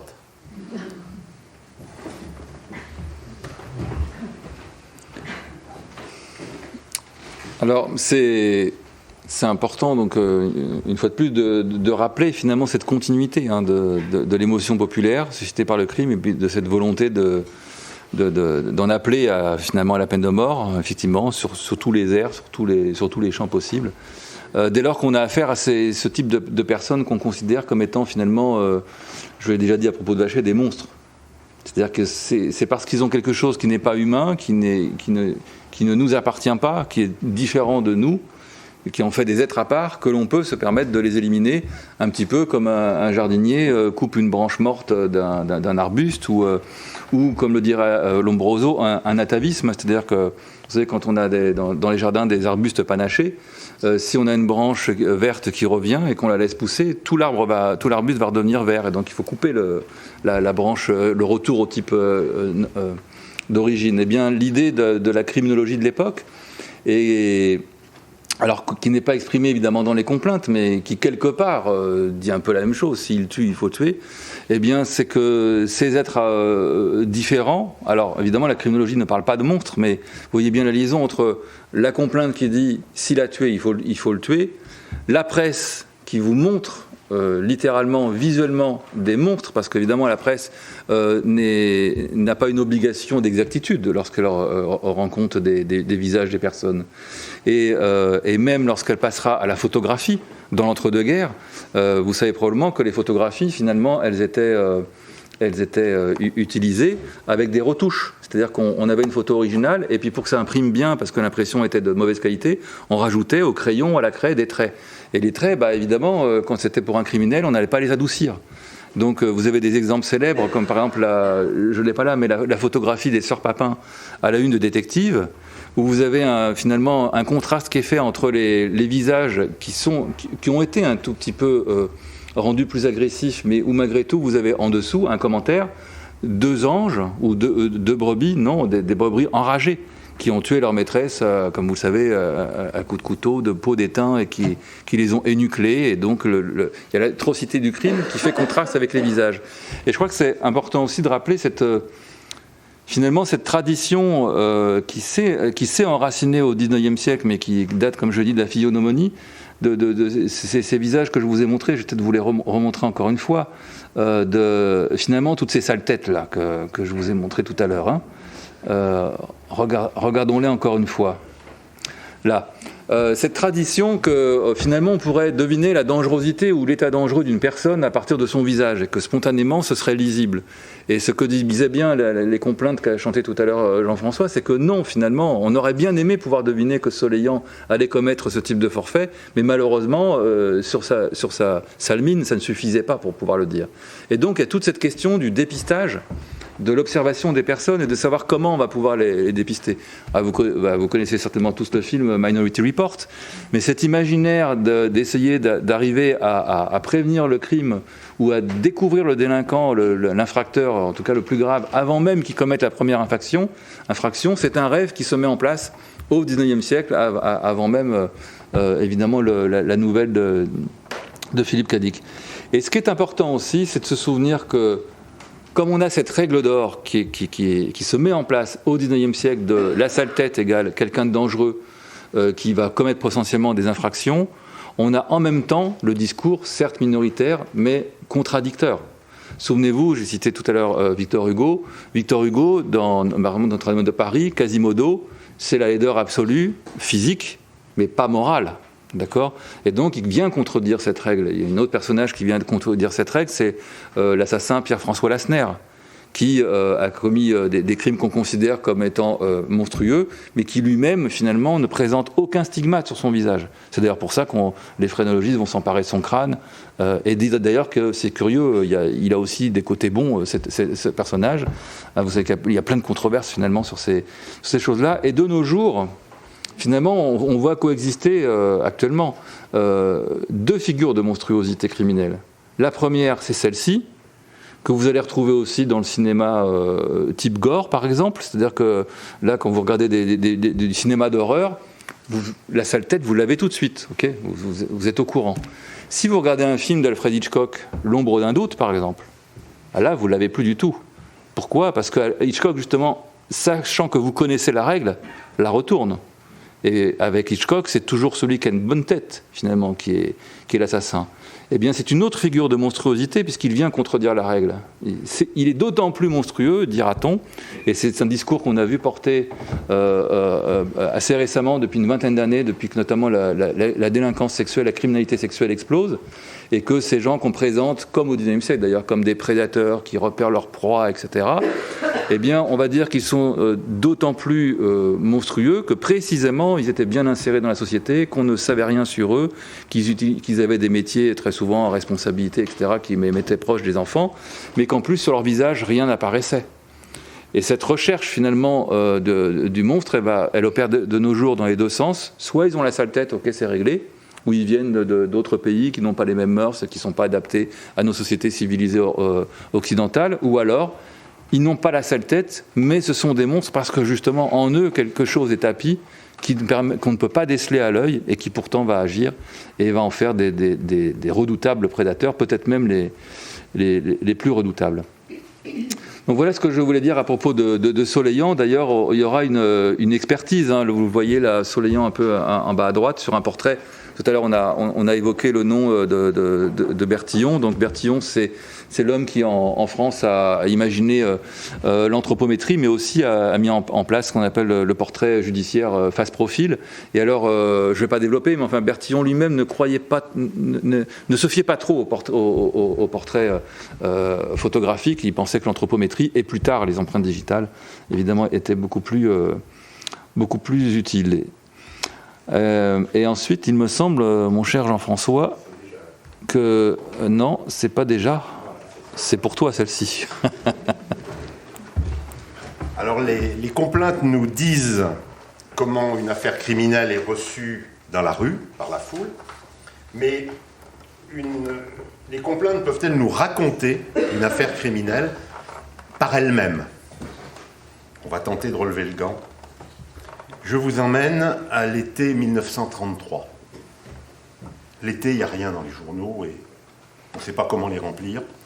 Et le petit journal, le petit Parisien, attendent un fait divers pour remplir leur journal. C'est une gentille fillette, elle m'habille déjà doucement, elle porte sur sa petite tête tout l'espoir de ses vieux parents.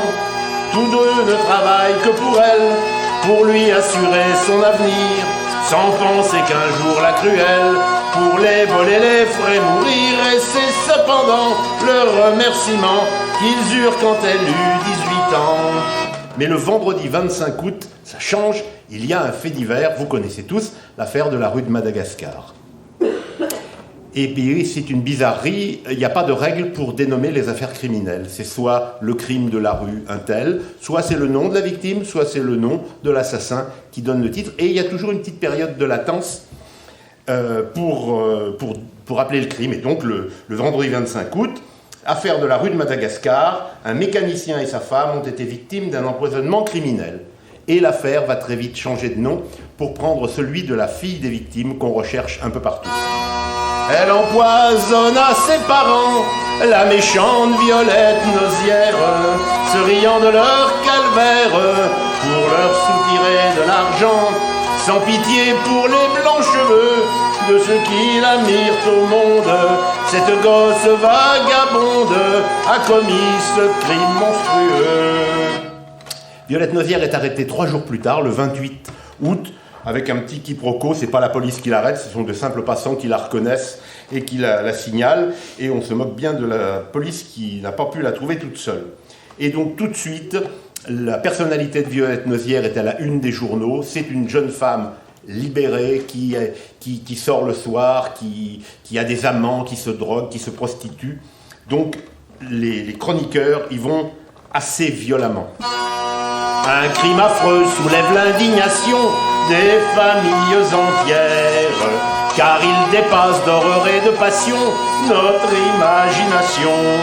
Une jeune fille à qui ses vieux parents consacrèrent leur tendresse vint les voler cette gueuse traîtresse en les empoisonnant. Violette Nozière, assassin, aux filles de rien, tu tues à ton père. Mais par bonheur le poison, comme par raison, épargne à ta mère.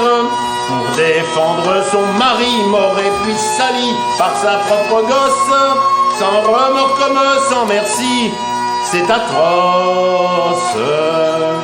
Un élément très mélodramatique qui arrive immédiatement après, c'est que Madame Nozière se remet très rapidement de l'empoisonnement, et le 2 septembre, donc une semaine plus tard, il y a une confrontation entre la mère et la fille, et c'est la une de tous les journaux. On la traîne devant sa mère afin d'une confrontation, épave face contre terre, elle implore en vain son pardon. Tue-toi, c'est quand tu seras morte qu'alors tu seras pardonnée, dit la pauvre vieille qu'on emporte, douloureuse et le cœur brisé. Aussi maintenant, tout le monde attend le juste et sévère châtiment. Plus d'une demi-douzaine de complaintes sont écrites à l'automne 1933, et la France entière les chante. Les vendeurs de chansons vont partout en France. Donc on utilise les airs à la mode. Quand on s'aime bien tous les deux, de Vincent Scotto, une chanson dans la nuit également. Tout à l'heure, il y aura du gris. Et bien sûr, on ressort l'air favori des chanteurs de complaintes de cette époque-là, que j'ai déjà utilisé il y a quelques minutes, la Pimpolaise. Un double crime abominable par une jeune fille fut commis, mais l'affreux monstre imperturbable ne veut rien dire de précis. À chaque question, Violette répond: oui, c'est moi la seule coupable. Je vous le jure, monsieur le président, personne d'autre n'est responsable de l'empoisonnement de mes parents.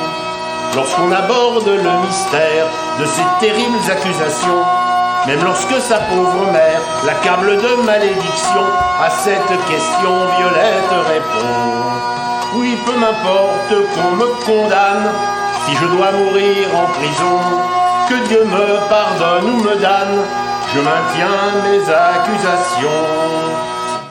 Ces terribles accusations, ces ignominieuses accusations, c'est l'acte qu'elle révèle qui est terrible et ignominieux. Dès le début, Violette Nozière a confié aux policiers qu'elle était victime de relations incestueuses de la part de son père depuis ses 12 ans.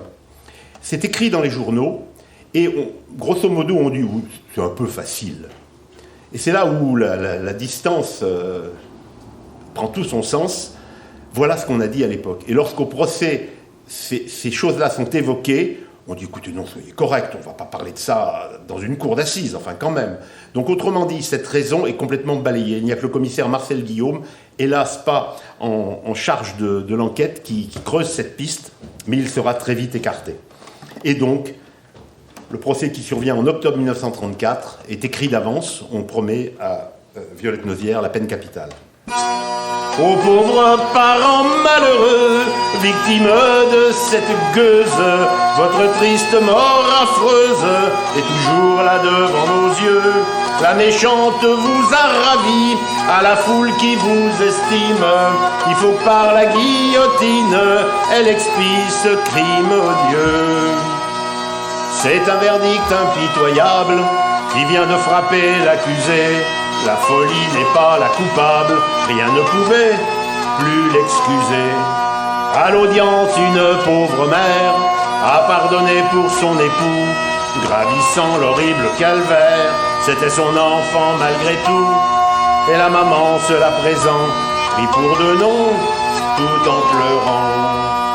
Aux parents, protégez chez vous vos petits gosses. La vie est le tourbillon fou de la noce. Bien vite vous les enlèverez sans l'emprise, et un matin les conduirez aux assises. Violette est condamnée à mort le 11 octobre 1934. À cette époque, l'usage n'est de ne pas guillotiner les femmes. Aussi, sa peine de mort est commuée en réclusion à perpétuité le 25 décembre 1934. En 1942, sa peine est réduite à 12 ans de travaux forcés par le maréchal Pétain. Elle est libérée en août 1945 et en novembre 1945, le général de Gaulle lève son interdiction de séjour sur la majeure partie du territoire français. En mai 1963, Violette est réhabilitée par la cour d'appel de Rouen. Le saviez-vous? Violette Nozière est morte avec un casier judiciaire vierge. Je crois qu'il n'y a que 2 cas dans l'histoire judiciaire française de condamnés à mort réhabilités après avoir été graciés.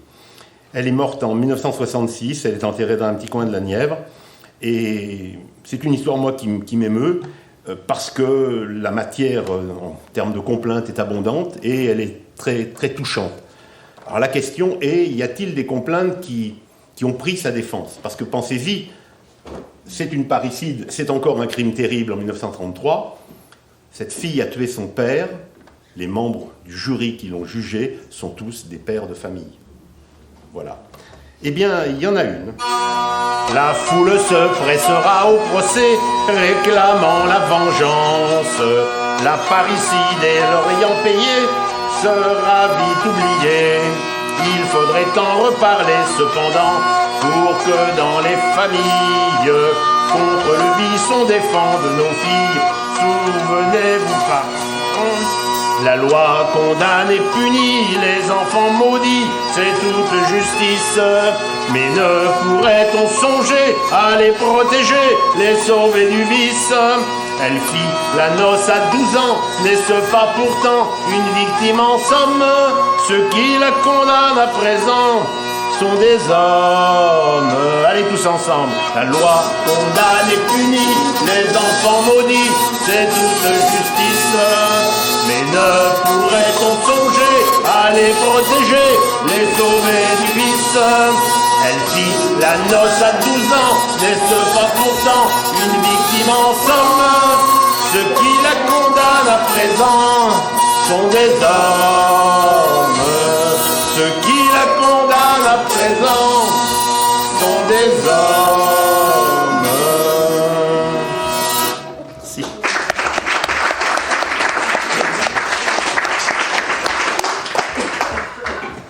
Merci beaucoup Jean-François. On peut dire aussi que sur cette affaire Violette Nozière, il y a une très bonne étude historique qui a été publiée par Anne-Emmanuelle de Martigny sur l'affaire, et qui est très, très, très beau livre. On va poursuivre en allant un peu plus vite peut-être sur le XXe siècle, mais on va rattraper évidemment l'histoire du temps présent et surtout Robert Badinter, qui pour l'instant n'est pas apparu en personne. Mais je voudrais juste rappeler que sur l'évolution de la peine de mort, très rapidement, elle baisse quand même en nombre de condamnations et de condamnations exécutées au XIXe siècle. Au XXe siècle également, c'est une baisse continue avec des exceptions qui sont les sorties de guerre. Ce sont des moments où ça remonte un peu. Alors soit c'est un effet de rattrapage, soit évidemment c'est aussi un effet, notamment par exemple pour la libération de l'épuration. Et puis il y a également un temps particulier qui est la guerre d'Algérie. Il faudrait aussi que l'on distingue entre les tribunaux civils et les tribunaux militaires, parce que très souvent les tribunaux militaires ont servi pour appliquer la peine de mort. Il faudrait aussi rappeler que ce que j'ai un tout petit peu esquissé, que finalement, non, je ne l'ai pas dit en fait, la peine de mort est quand même abolie en France en matière politique en 1848, et le processus que l'on observe à partir de 1848, c'est finalement une une réduction des oppositions politiques à du droit commun. Par exemple, les anarchistes ne seront jamais reconnus comme étant des opposants politiques, mais on considérera que leurs crimes sont des attentats de droit commun et que c'est pour ça qu'ils peuvent être guillotinés.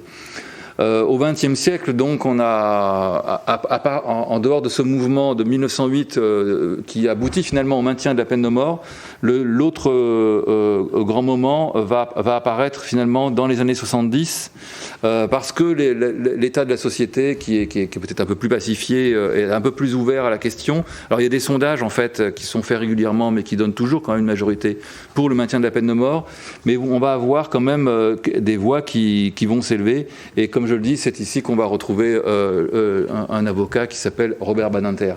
Alors il n'est pas le premier ni le seul évidemment à plaider contre l'application de la peine de mort pour ses clients, mais comme il l'a expliqué lui-même, il y a deux procès fondamentaux en fait qu'il faut juste rappeler pour mémoire et pour l'histoire. Le premier où il va perdre et le deuxième où il va gagner. Le premier où il perd, c'est la fameuse affaire Buffet-Bontemps, hein, qui est donc l'affaire de deux détenus à la prison de Clairvaux, la maison centrale de Clairvaux, qui vont faire une prise d'otage et qui vont se réfugier dans l'infirmerie, qui vont prendre notamment en otage l'infirmière, et Claude Buffet, pendant l'assaut, va la tuer. Hein.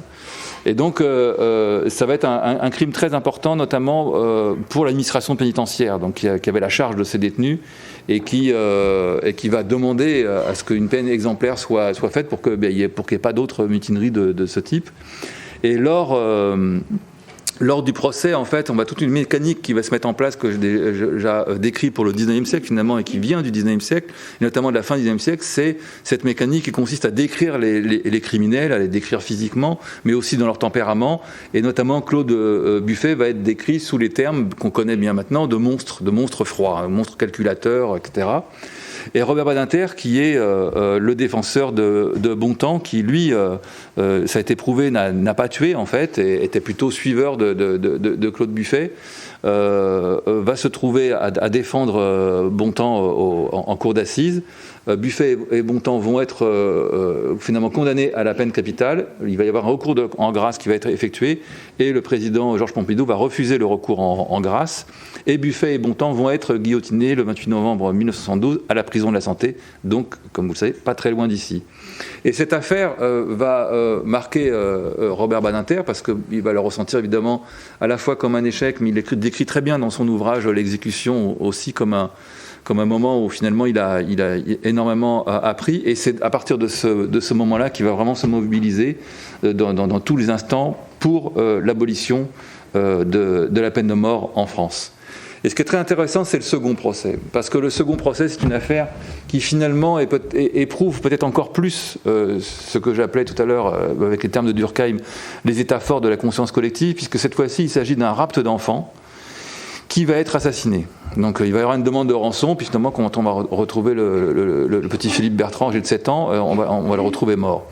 Et il va y avoir là encore une formidable campagne autour de ce crime qui va beaucoup émouvoir. Alors cette fois-ci, c'est la télévision qui a pris le relais en grande partie de la presse, avec ce fameux éditorial de Roger Giquel au journal du soir sur le TF1, le 17 février 1976, où on dit la France a peur, hein, la France a peur de ce type de criminel, etc.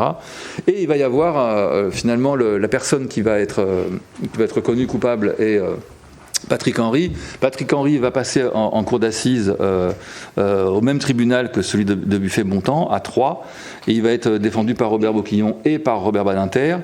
Et c'est vraiment le crime horrible par-dessus tout, d'autant plus que Patrick Henry était passé à la télévision en disant que ce type-là, qui avait commis ce crime-là, il méritait bien la peine de mort et qu'il était vraiment très pressé qu'on le retrouve, etc. Donc vraiment, c'était la pire des choses.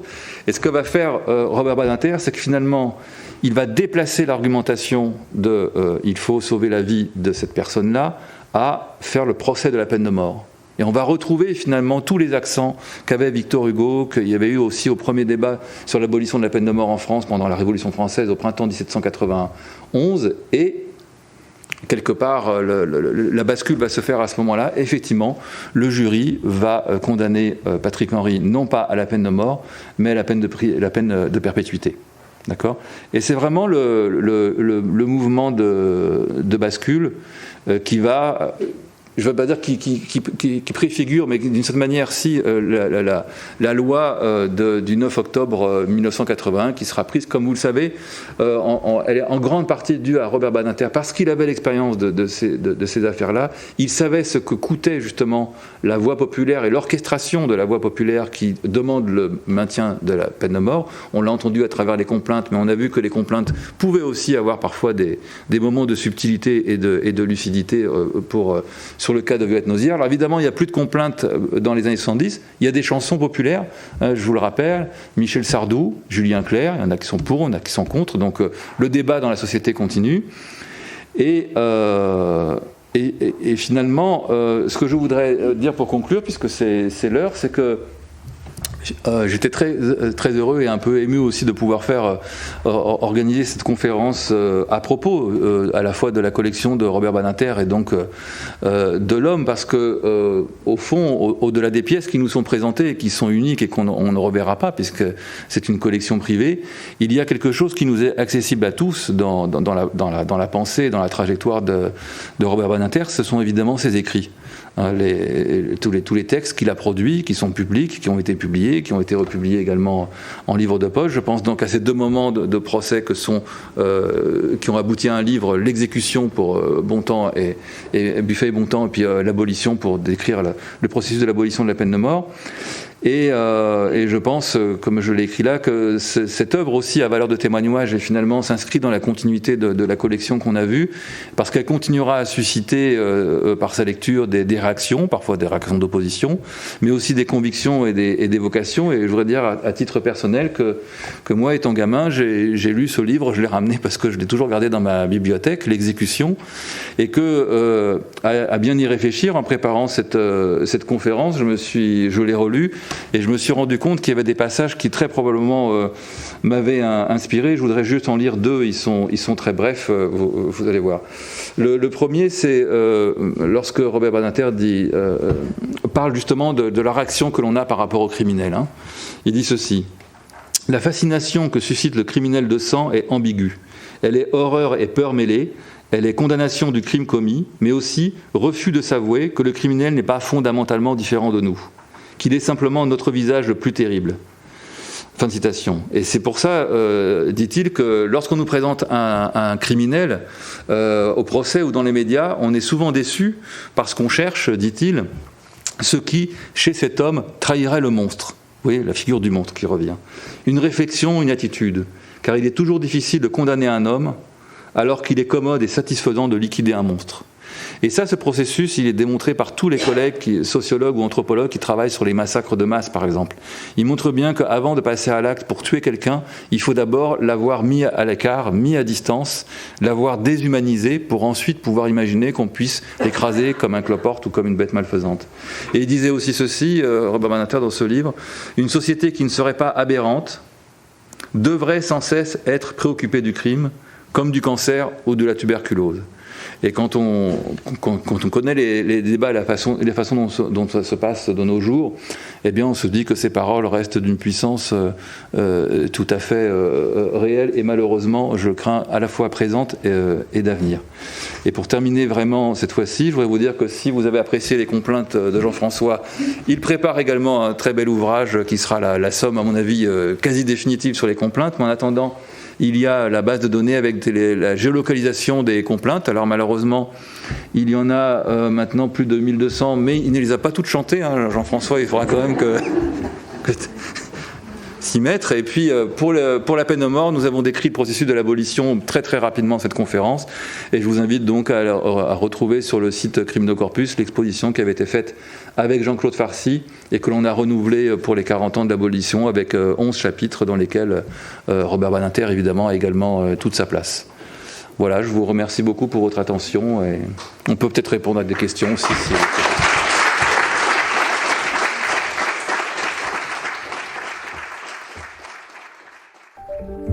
Vous venez d'écouter un podcast de la Bibliothèque nationale de France.